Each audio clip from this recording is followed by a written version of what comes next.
Madam आपका इतना विरोध हो रहा है, कुछ बोलना है? आपका इतना विरोध हो रहा है, कुछ बोलना है?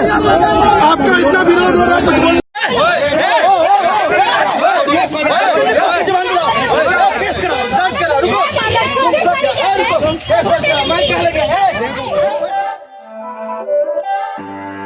साथियों जय भीम, मैं हूँ इंजीनियर स्नेहा और आप देख रहे हैं द थिंक।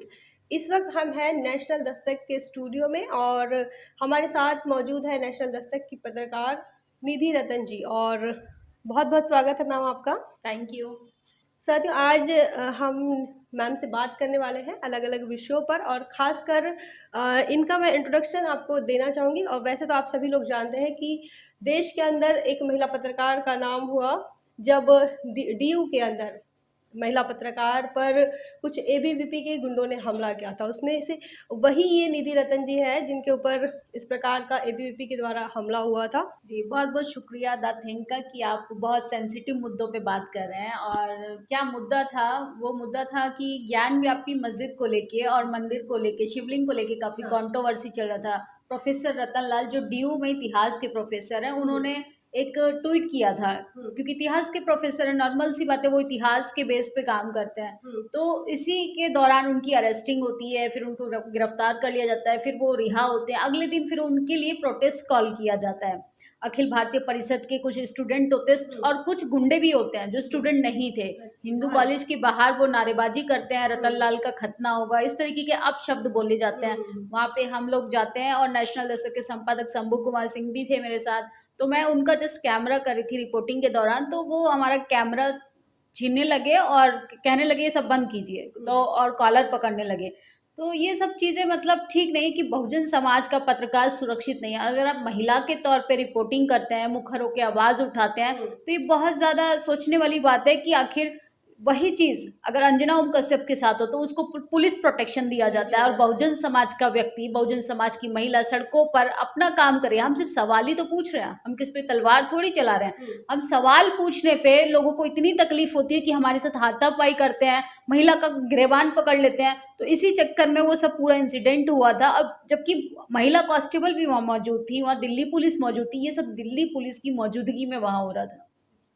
उसके बाद तो फिर लगातार आपकी खबरें चल रही थी और जहाँ जहाँ बहुजन मीडिया है उन लोगों ने भी इस बात को उठाने की कोशिश भी की है।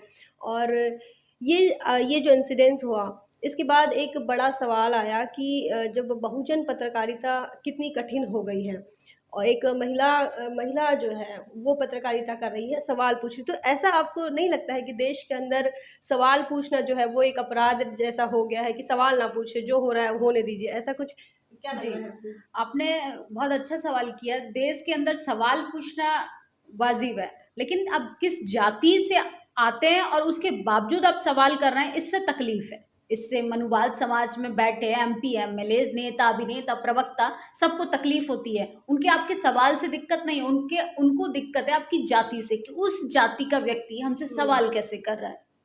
तो ये जो फैक्ट आपने बताया कि जाति एक है, उसके साथ साथ आप महिला पत्रकार हैं और निडर होकर मुखर होकर आप बात करती हैं, सवाल भी करती हैं। तो ऐसे में और भी कौन सी सामाजिक दिक्कतों का सामना आपको करना पड़ा? ऐसे कुछ आपका अनुभव क्या बताता है? जैसे कि आपने सवाल किया कि बहुजन समाज की महिलाओं को एक पत्रकारिता के तौर पे क्या क्या समस्याओं का फेस करनी पड़ती हैं, तो मैं कहना चाहूँगी कि महिलाओं को भी दोहरे तरीके से शोषण किया जाता है। सवर्ण महिलाओं का सिर्फ जेंडर के आधार पे शोषण होता है, जिसमें वो खुश रहती हैं। पति की मारपीट, पुत्र के अधीन, फिर इस तरीके से उनकी जो परंपरा, मनुवादी परंपरा, वो उसमें खुश रहती हैं। लेकिन जो बहुजन समाज की महिला होती हैं, एक जाति के आधार पे उनको अपराध सहना पड़ता है, और उनको जेंडर के आधार पे भी, उनको समाज ना जेंडर के आधार पे एक्सेप्ट कर पाया भी और ना ही जाति के आधार पे। तो बहुत सारी बहुजन समाज की महिलाओं के साथ ये समस्या है कि, लेकिन इसकी कमी ये खलती है कि बहुजन समाज की जो महिलाएं हैं, ना वो ब्यूरोक्रेसी में है, ना वो लेक्चररशिप में है, ना ही वो पत्रकारिता में है। और यही शायद वजह है कि हमारी आवाज़ बनने के लिए हमें खुद सड़कों पे आना पड़ेगा, इसीलिए कहीं ना कहीं हम बहुत पीछे रह गए हैं। ऐसे कि ये जो भागीदारी कम दिखती है अब पत्रकारिता में तो बहुत ही कम दिखती है। हम तो हाथ पर उंगलियों पर हम लोग गिन सकते हैं कि हाँ फलाने जगह फलाने चैनल पर फलानी बहुजन महिला पत्रकार है। तो ये भागीदारी जो है इसके पीछे क्या वजह मानती है आप? किसी व्यवस्था को ये सिस्टम को मानती है या फिर करियर चूज करते समय महिलाएं इसे खुद स्वयं नहीं इसे चूज कर पाती या फिर इन चीज़ों से डर बना कर रखा है या फिर क्या क्या मेन वजह हो सकती है कि महिलाओं की भागीदारी इस क्षेत्र में नहीं है?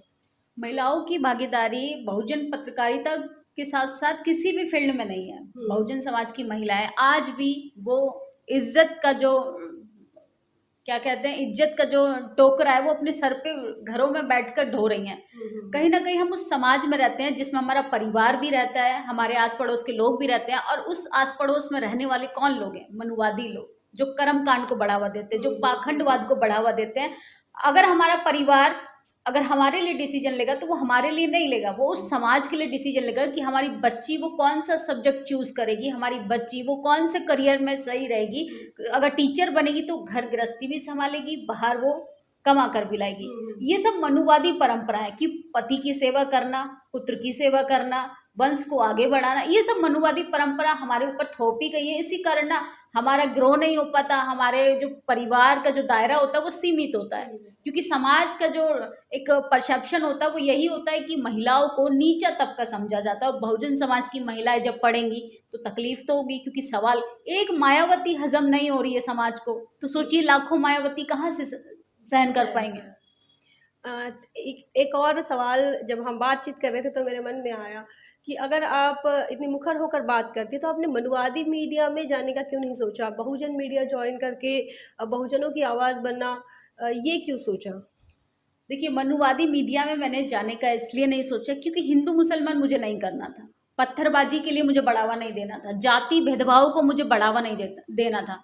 वो सारी चीजें तो मीडिया दिखा रहा है, लेकिन जो एक्चुअल में पत्रकारिता हो रही है, आज भी मटके का पानी पीने पर बच्चे की हत्या हो रही है, मूछ रखने पे हत्या हो रही है, घोड़ी चढ़ने पे हत्या हो रही है, महिलाओं का जाति के आधार पे बलात्कार होता है। मुझे कहने में बिल्कुल भी संकोच नहीं कि इस देश में जाति के आधार पे कपड़े उतारे जाते हैं महिलाओं के। अगर वो न्याय मांगे तो वहां पर भी उसका बलात्कार एक बार होता है, लेकिन उसके साथ जो मानसिक रूप से बलात्कार होता है उसके साथ प्रशासन भी जिम्मेदार होता है, सरकार भी जिम्मेदार होती है। इसलिए मेन स्ट्रीम मीडिया में बैठे कौन लोग हैं? वो हमारी जाति के नहीं है, वो एकमात्र मनुवादी जाति के लोग हैं, और वो वही बोलते हैं जो उनसे बुलवाया जाता है। जाति के आधार पर अगर वो बात करते, क्या देश की स्थिति ये होती? देखिए जैसे अभी मनुवादी मीडिया ने जिस प्रकार आपने जो मुद्दे बताए, इन तमाम मुद्दों को दरकिनार करके जो उन्होंने अपने ओन मुद्दे क्रिएट किए हैं, हिंदू मुसलमान, पत्थरबाजी और मंदिर मस्जिद, गाय गोबर, ये सारी चीज़ें, तो ये एक मुद्दा रह गया। और बहुजन समाज की जो खबरें हैं और बहुजन समाज की जो समस्या है या फिर बहुजन समाज हजारों हजारों सालों से जिस शोषण को झेल रहा है, उन चीज़ों से वो क्यों कतराते हैं? ऐसा आपको क्यों लगता, ऐसा नहीं लगता कि मनुवादी मीडिया उनसे हमेशा से ही उसे एक राह बनाकर चलती, दूरी बनाकर चलती है? ऐसा क्यों होता होगा? देखिए, जब बहुजन समाज के हक अधिकारों की बात होगी, शिक्षा की बात होगी, तो वो जागरूक होगा, फिर अपने हक अधिकारों की वो बात करेगा, अपने आरक्षण पे बात करेगा, अपने हक अधिकारों की वो बात करेगा, अपने लिए इस देश में नौकरी रोजगार मांगेगा। प्रशासन और सरकार और मीडिया वो ये नहीं चाहते हैं। मीडिया अब जो है वो माफिया का काम करने लगी है। मीडिया क्या कर रही है? आपको उन मुद्दों से भटकाने की कोशिश करेगी जो आम इंसान की जिंदगी से जुड़े। मस्जिद का मुद्दा जरूरी नहीं था, वो किस तरीके से दिखाया गया। वही राजस्थान में कन्हैया लाल की हत्या हो जाती है, 2 मुसलमान उसको मार देते हैं, भारतीय जनता पार्टी के लोग उसको मार देते हैं, वो पॉलिटिकल मुद्दा बन जाता है। लेकिन उसी राजस्थान में एक बच्चे को, 9 साल के मासूम बच्चे की हत्या हो जाती है, उसको पॉलिटिकल एजेंडा नहीं बनाया जाता, उसको दिखाना जरूरी नहीं समझाता, क्योंकि वो जाति से जुड़ा है, क्योंकि वो रोजी रोटी से जुड़ा है, वो आम लोगों की जिंदगी से जुड़ा है। देखिए जैसे हम जिस विषय पर बात कर रहे थे, तो इसमें एक मनुवादी मीडिया और बहुजन मीडिया। तो मनुवादी मीडिया तो हम मानवर कांशीराम साहब की भाषा की वजह से कहते हैं कि उन्होंने कहा कि ये बनियाओं की प्रेस है, बनियाओं का मीडिया है। लेकिन जो 3% लोग हैं, 15% लोग हैं, उनका मेन स्ट्रीम का मीडिया है, और जो जिनकी ज़्यादा संख्या है उनका मीडिया बहुजन मीडिया है। और हमेशा जो है शंभू सर भी हमेशा यही कहते हैं कि बहुजन मीडिया ही जो सोशल मीडिया ही बहुजन मीडिया है और वहीं पर सच्ची खबरें चलाई जाती है। तो अब आगे मतलब इस आंदोलन को लड़ने के लिए जो पत्रकारों का की जो जिम्मेदारी है, जो कर्तव्य है, उसके लिए उसको बढ़ाने के लिए क्या बताना चाहेंगे आप?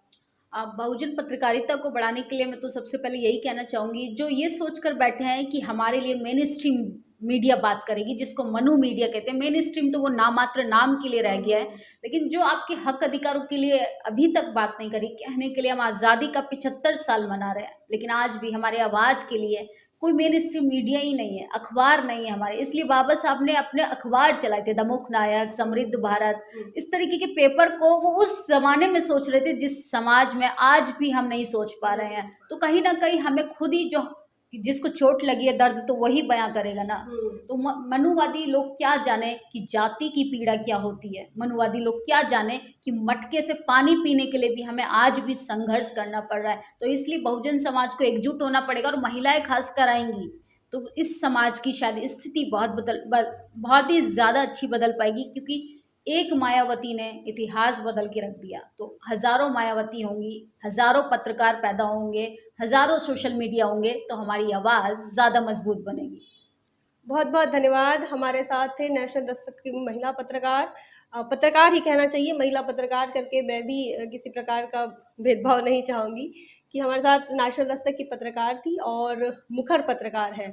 हमेशा बहुजन समाज के हक अधिकारों की बात करते हैं, साथ ही मनुवादी व्यवस्था के द्वारा जिस प्रकार से जो भी प्रकार से अन्याय हो उस पर लेकर कई बार वो अपने ट्विटर हैंडल से भी लिखती है। और आज उनसे हमने बातचीत की।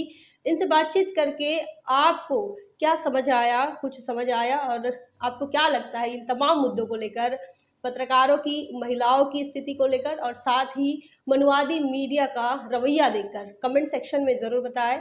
बने रहे द थिंक पर। जय भीम, जय भारत। बहुजन विचारधारा को घर घर तक पहुंचाने के लिए हमारे YouTube चैनल को सब्सक्राइब करें, लाइक करें, कमेंट करें, शेयर करें और बेल आइकन की घंटी दबाना ना भूलें।